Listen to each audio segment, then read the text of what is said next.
तो छठ महापर्व शुरू है और आज है भोर का और यानी कि सुबह का अर्थ है। देख सकते हैं कि सूर्य भगवान निकल चुके हैं। अब पूरी लाल के साथ निकले सूर्य भगवान देख सकते हैं धोनी को चिरते हुए, मतलब जो धुंध लगता है उसको चिरते हुए निकले हैं। और अब देख सकते हैं कि अभी भी जो छठ के व्रती लोग हैं वो अभी पानी में खड़े ही हैं। और अब धीरे धीरे क्या होगा कि ये लोग मतलब जितने भी डाला हारा है, मतलब जिसको बोलते हैं जो अर्ध आया हुआ है, उसको मतलब ये लोग हाथ उठाकर उसके बाद ये पर्व को समाप्त किया जाएगा। और अब धीरे धीरे लग रहा है कि अब ये पूजा समाप्त होने मतलब वाला है, क्योंकि अब सूर्य निकल चुका है, क्योंकि उगते हुए सूर्य की पूजा की जाएगी अब।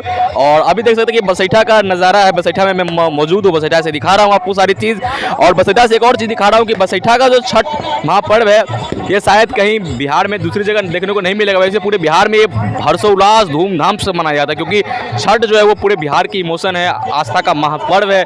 छठ नाम सुनते ही बिहार वासियों के मन में खुशी आ जाती है, क्योंकि छठ आता है और जो बाहर रहते हैं, बिहार से बाहर रहते हैं, वो लोग सीधे गांव आ जाते हैं। क्योंकि रात में बात बता रहा हूँ, रात के 12-1 बजे मैं कवर करने के लिए कहीं गया था न्यूज़, लेकिन वहाँ पर भी देखा कि लोग गांव से उस वक्त भी आ रहे थे, क्योंकि दिल्ली से आने वाली ट्रेन लेट थी। स्वतंत्रता सेनानी ट्रेन की नाम है, वो ट्रेन लेट थी, तो वो लोग 12-1 बजे रात में घर को आए। मतलब इधर दरभंगा से आते तो उनको 12-1 बज गया, क्योंकि रात को समय था। और रात के समय देख सकते हैं कि, लेकिन अभी मैं बात करता हूँ छठ पर्व की। छठ पर्व जो देख सकते हैं कि लगातार लोग पानी में खड़े हैं, और पानी में खड़े हैं। अभी इन लोगों को शायद पता नहीं होगा कि सूर्य भगवान निकल चुके हैं, लेकिन जैसे ही ये लोग पता चलेंगे एक एक करके यहाँ पर जो अर्घ की जो प्रक्रिया है वो शुरू हो जाएगी। भगवान को अर्घ दिया जाएगा।